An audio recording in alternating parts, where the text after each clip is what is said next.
Assalamualaikum warahmatullahi wabarakatuh. Saya Syihabuddin. Terima kasih banyak kerana anda berada di channel YouTube saya dan terima kasih banyak jika anda telah tekan butang subscribe. Kalau belum tekan butang berkenaan, tekan butang itu sekarang. Jika ada video-video yang bermanfaat, insya-Allah akan ada di feed YouTube anda. Baru-baru ini seorang pendakwah bernama Ustaz Muttalib memuat naik satu kenyataan di Facebook yang menegur kesalahan yang dilakukan oleh orang kita sejak dulu sehingga ke sekarang, iaitu pembinaan kepuk atau pembinaan di atas kubur. Ustaz Muttalib sebut tanah kubur bukanlah milik kita. Kita hanya tumpang tanah yang diwakafkan oleh orang dulu-dulu. Bila kita buat binaan atas kubur, maka kita dah jadikan tanah itu milik kita. Orang lain tak boleh tumpang lagi. Mengambil hak orang lain hukumnya haram. Sebab tu jangan buat apa-apa binaan. Lagipun buatlah binaan macam mana pun, orang dalam kubur tetap dengan amalannya saja. Hari ini ada waris buat nak bagi sedap hati, habis beribu. Tak pasal-pasal buat dosa ditambah lagi, dosa membazir. Yang AJK masjid duk buat apa? Pi roboh je lah. Nanti kalau tak pi roboh, orang lain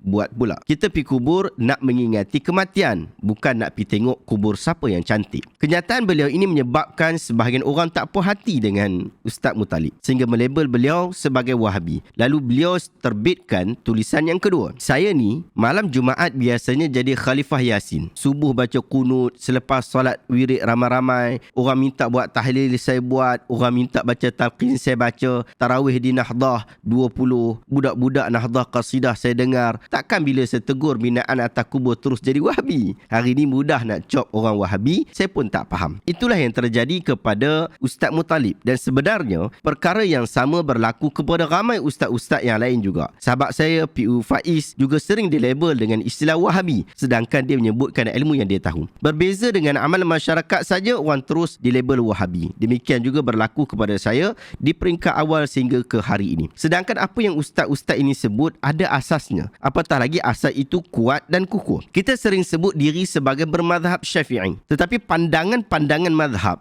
kita ketepikan. Kita sangka apa yang kita lakukan telah mengikuti mazhab Asy-Syafi'i. Sehingga apabila ustaz-ustaz kita menegahnya, kita tetap bertegas bahawa kita ini betul sedangkan asas apa pun kita tak ada. Menurut mazhab Asy-Syafi'i, membina binaan di atas kubur adalah haram jika dibuat di tanah perkuburan wakaf umat Islam dan tidak ada keperluan untuk itu. Tetapi kalau di tanah perkuburan sendiri, maksudnya milik sendiri atau ahli keluarganya, ia menjadi makruh sebagai ulama kata harus. Tetapi makruh dekat sini adalah makruh tahrimi. Maksud makruh tahrimi ialah perbuatan itu dilarang dan pelakunya mendapat dosa. Ini adalah hukum yang sama dengan hukum solat sunat selepas subuh dan juga asar. Hukumnya makruh tahrimi. Sekalipun dosanya tidak seberat perkara haram, tetapi ia tetap masuk dalam kategori perkara yang dilarang dan mendapat dosa. Ada satu hadis yang menyebutkan tentang hal ini. Naha Rasulullah sallallahu alaihi wasallam an yujassasal al-qabr wa an yuq'ada alaihi wa an yubna alaihi. Rasulullah sallallahu alaihi wasallam menegah dari mengecat kubur dan duduk di atasnya serta membina binaan di atasnya. Hadis ini sahih riwayat Imam Muslim. Bagi memahami hadis ini, kita buka kitab-kitab mazhab Asy-Syafi'i. Imam Nawawi rahimahullah dia sebut qala ashabuna rahimahumullah wa la farqa fil bina'i baina an yubna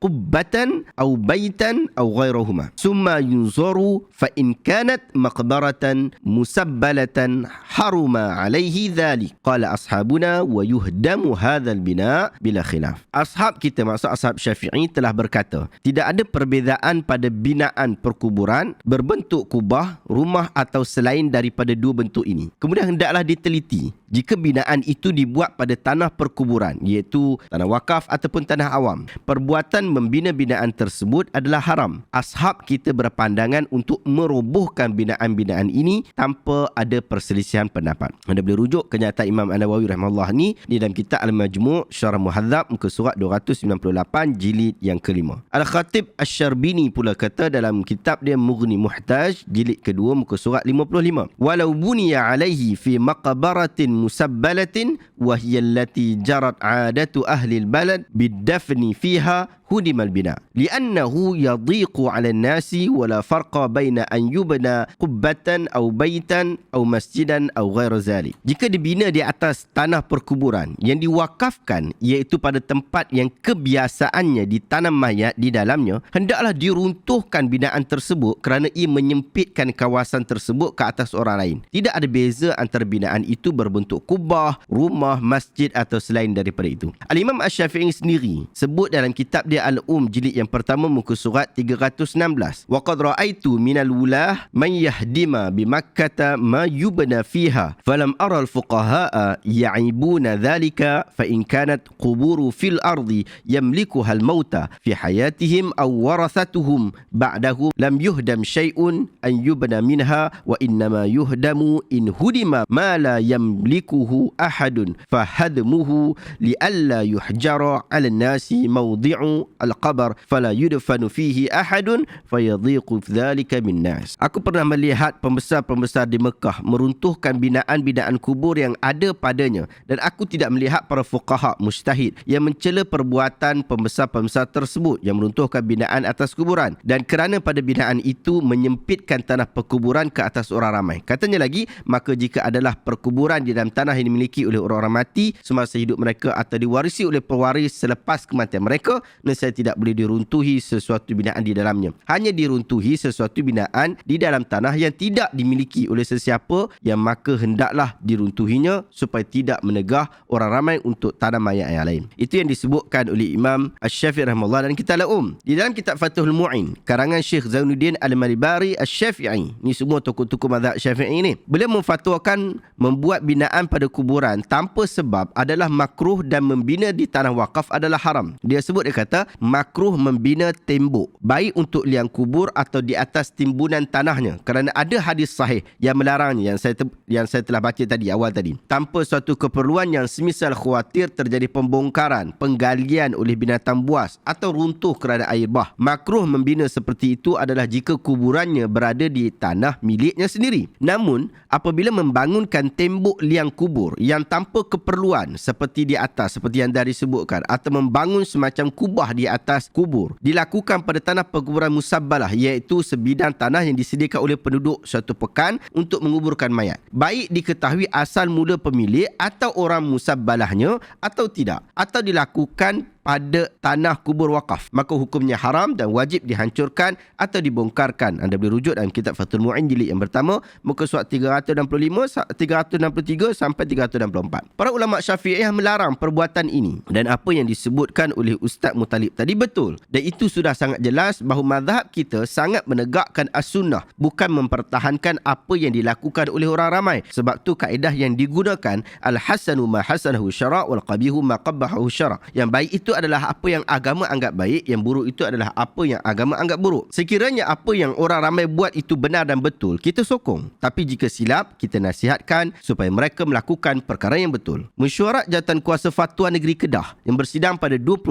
Mei tahun 2010 telah membincangkan mengenai binaan di atas tanah perkuburan. Mesyuarat memutuskan bahawa tetap berpegang dengan keputusan yang telah dibuat pada 26 Mei 1976 berkaitan tentang hukum membuat binaan di atas kubur. Iaitu, tengok yang pertama, makruh hukumnya dibuat binaan di dalam atau di atas kubur yang tanah kubur itu dimiliki oleh orang yang membuat binaan tersebut. Manakala hukumnya harus jika membuat binaan yang bertujuan menyelamatkan kubur itu dari digali atau dikorek oleh binatang buas atau diruntuh oleh banjir atau seumpamanya. Yang kedua, haram hukumnya dibuat binaan di dalam atau di atas kubur apa jua jenis dan bentuk binaan yang kekal selepas hancur mayat dengan tiada apa-apa tujuan seperti yang tersebut di atas. Sekiranya kubur itu di dalam tanah yang disediakan untuk perkuburan atau yang diwakafkan untuk perkuburan dan wajib dirobohkan kerana bidaan kekal wujudnya selepas hancur mayat, ia menghalang orang-orang Islam daripada menggunakan tempat perkuburan itu dengan tiada apa-apa sebab yang diluluskan oleh syarak, dan meruntuhkan itu hendaklah dengan kebenaran kadi atau kebenaran Majlis Agama Islam dari Kedah kerana dikhawatiri berlaku perbalahan pula, bergaduhan dan sebagainya. Itulah yang disebut oleh Fatwa Negeri Kedah, yang mana ia mengikuti yang bertepatan dengan apa yang disebutkan di inilah mazhab Asy-Syafi'i rahimahullah. Sahabat-sahabat, projek kita adalah projek memandaikan umat dengan ilmu. Kita nak masyarakat kita terutamanya di Malaysia ini cerdik dan pandai ilmu agama. Oleh itu kita sudah siapkan satu apps yang bakal memudahkan anda untuk membaca dan mendalami ilmu agama. Anda boleh buat semakan dan carian menggunakan apps di dalam phone ini. Kami namakan apps ini dengan Pustaka Asyamilah. Ia sekarang sudah berada di Google Play, App Store. Anda sudah boleh download dan berikan feedback ketika menggunakan apps ini. Ini dalam tempoh percubaan. Sekarang kita baru masukkan 20 buah buku bagi tujuan percubaan. InsyaAllah kita menjangkakan 100 buah buku lebih akan berjaya dimasukkan untuk jadikan panduan setelah apps ini kita launching tak berapa lama lagi. Jika anda nak bantu saya dan tim kajian untuk memperbanyakkan lagi buku-buku terjemahan, anda boleh infak terus melalui apps yang ada di phone ini ataupun terus ke syihabudinahmad.com/infak. Terima kasih banyak sahabat-sahabat. Adakah anda dapat sesuatu ilmu yang bermanfaat pada hari ini? Jika anda rasa video hari ini bermanfaat, tekan butang share. Semoga orang lain juga mendapat manfaat yang sama. Terima kasih banyak. Assalamualaikum warahmatullahi wabarakatuh.